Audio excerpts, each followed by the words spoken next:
Hey guys, Coach Jason here. I'm going to post, it's going to be somewhat of a short video today, but it's going to be an important video.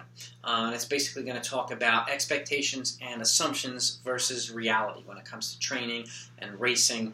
And the next video I'm going to post after this one in a couple of days will actually go over details and numbers and breakdowns of different components of racing. It'll be basically broken down from a number 1 to a number 5 athlete, and their splits and how they're slowing down, how they're picking up, and how you can close the gap from, let's say, a minute to 30 seconds for the next couple of races and so on.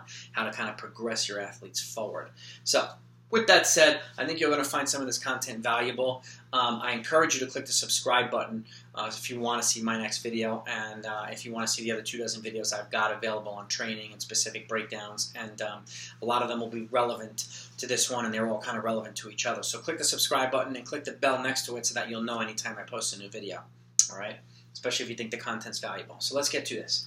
Number 1, the same workout for, let's say you have a group of 7 athletes. If everybody does the same workout, let's say 5 times a mile, and they all run them in 5 minutes, that means they're all going to run the same time or around the same time for the next race. Not really. That's not necessarily reality.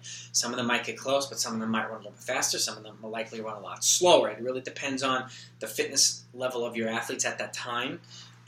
Because you could have a super talented athlete who didn't really run, only ran 2 weeks over the summer and is now catching up, versus somebody who ran a whole entire summer, and they're both running the same type of workouts. Well, their progression curve is going to be a little bit different moving forward. So, and then you may have athletes who are a little bit more aerobically strong athletes who are on higher volume training, versus some who are on lower volume training and who have a little bit more anaerobic components incorporated into their training. So the bottom line is that everybody running the same workout doesn't necessarily mean they're going to run the same time that weekend. So again, because people have different training needs individually, okay? And one of the things I encourage you to do is, whether it's a 5K or an 8K or a 4K, like at a place at Van Cortlandt Park or whatever, if you have assistant coaches, I encourage you to put people at the mile markers and to collect splits from everybody that you're coaching. Or if you have athletes who aren't running, have them at the split marks. If it's a 5K, maybe the 1 mile and 2 mile mark. If it's a 5 mile, I encourage you to have people at every mile if you can, if you have enough people. If it's a place like Van Cortlandt where it's a 4K, or even if it's a 5K, I encourage you to have somebody at the bridge, okay, or the beginning of the back loop, okay, and then somebody at the finish line if you're not there. And those essentially be the splits, because I break it down into 3 pieces there. The first, from the start to the beginning of the loop, is 1,200 meters. The back loop itself is 2K, and then once you finish the back loop, it's 800 meters to the finish. Anybody who's familiar with Van Cortlandt Park, those are the distances. I measured them with a wheel. And if it's a 5K, it's 2,200 meters from the start to the bridge. But the rest of them still applies. Okay, so just a tip. I encourage you to take splits as often as you can, and then see, especially if you run a course multiple times in a season, see the progression. See who slows down a lot. See who accelerates the most. See who stays even, because it'll tell you a lot about how to modify training moving forward. Because ideally, you want to close the gap. If you're a minute gap, if you have a minute gap from number 1 to number 5 athlete at the beginning of the season, you can cut that down to 30 seconds towards the middle of the season or towards the end of the season. You're going to be in a lot better shape, because you want to be in a position to be in the top 5 teams instead of 6 to 10 or 11 to 15 and so on. So compare the workouts and the races. Take as much data as you possibly can. Analyze the workouts. The same thing. If people are starting out too fast in a workout, it might be a good idea to kind of slow them down and let them progress. Okay, and the same goes for the race. You want to race the way you train. Okay, so if you're running, mile progressively faster repeats, but then in a workout consistently, and then you're going out too fast in a race, it's kind of counterproductive to the way you're training. So, and again, the next video will break down splits and for 5 athletes on a team. See who slows down and who accelerates, and what it'll tell you.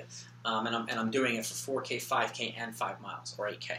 Okay, so I definitely encourage you to watch the next video that I post. And again, make the necessary adjustments. Okay. Next one, I can make it up later this week. If you happen to miss a day or miss what I mean by this is if you happen to be running 70 miles a week and you miss a day, I'll add 7 or 8 miles to the rest of the runs this week. No, okay? Training is prescribed and scheduled accordingly, okay? And it's laid out in such a way, a well-balanced training program, I should say, is laid out in such a way so that you're getting a workout or you're running, you're maximizing your recovery and you're getting sufficient recovery for the next one. So if you tack on things the days that are supposed to be easy or days that you're supposed to have sufficient recovery, then it's going to be counterproductive to the next couple of days and it'll filter out to the next week. So if you miss a day, you miss a day. I would encourage you to not make it up. And even if you have, I've gone over training volume, and I have a video that discusses training volume. If you're running 70 miles in 7 days, and the next week has an off day scheduled, okay, that doesn't mean run 70 in 7 days. Okay, if you're averaging 10 a day, if you have a 6-day week, the next week you run 60. You're averaging 10 a day still, and it's laid out accordingly. But having to add the mileage in a week where you have an off day is counterproductive. It defeats the purpose of the off day. Okay. So just keep that in mind. Again, training is prescribed and scheduled and laid out for a reason, okay? And when you start to tinker with it, you can affect other areas of your training. You want to maximize your training and recovery. You want to have a balanced training program, okay?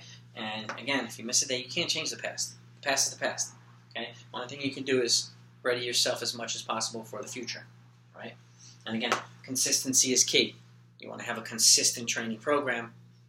Throwing days around, throws havoc with that. And again, if you're training and recovering consistently anyway, you're not going to need to make drastic changes in your program anyway. So, and again, life comes up, things happen. I get it.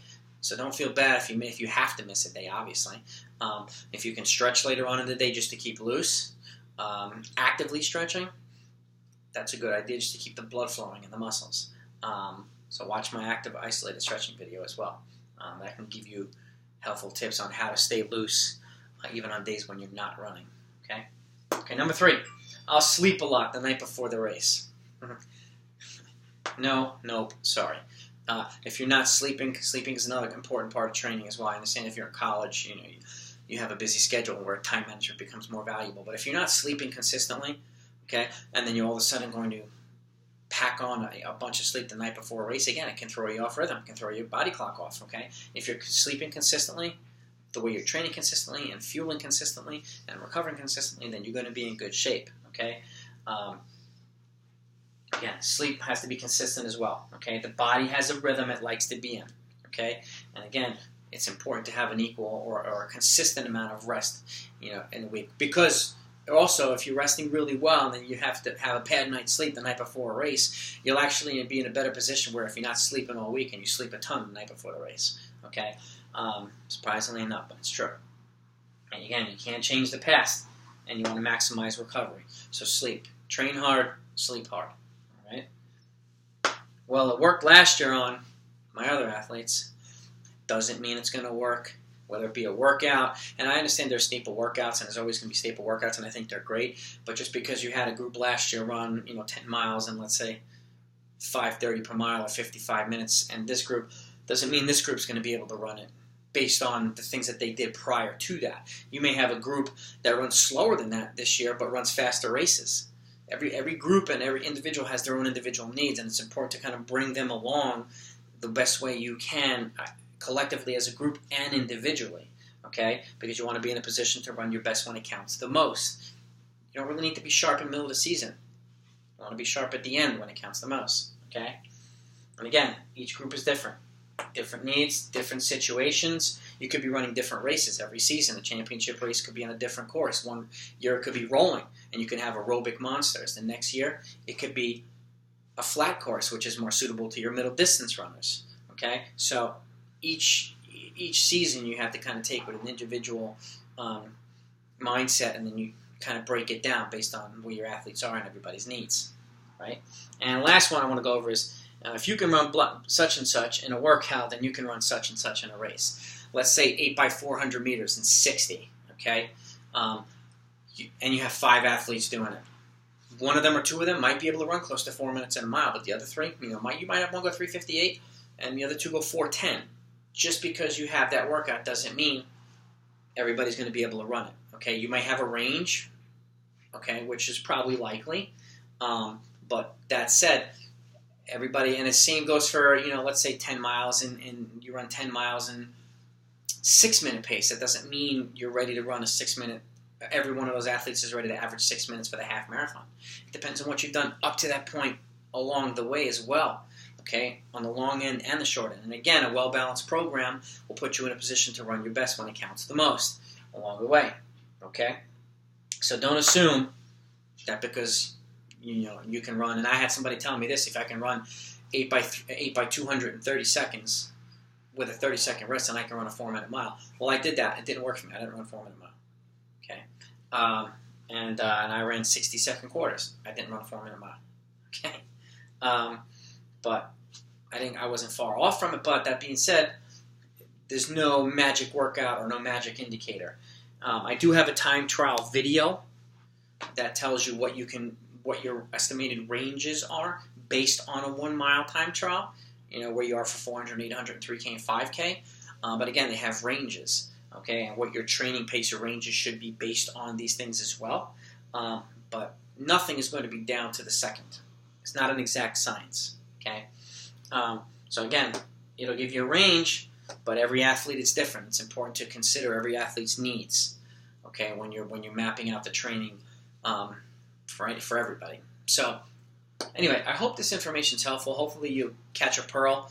It might give you some insight into how you lay out your training, whether it be for yourself or for your athletes. You might find something valuable, and I would definitely encourage you to watch the next video that I'm going to put forth in a couple of days. That'll give you a breakdown, and you'll see how the splits are and how people progress, and versus people who go out too fast versus people who slow down and go on, and then you'll see the progression on how to close the gap from a minute to 30 seconds and so on. So if you like this video, if you think the content's valuable, click the like button, click the subscribe button. Feel free to leave a comment down below.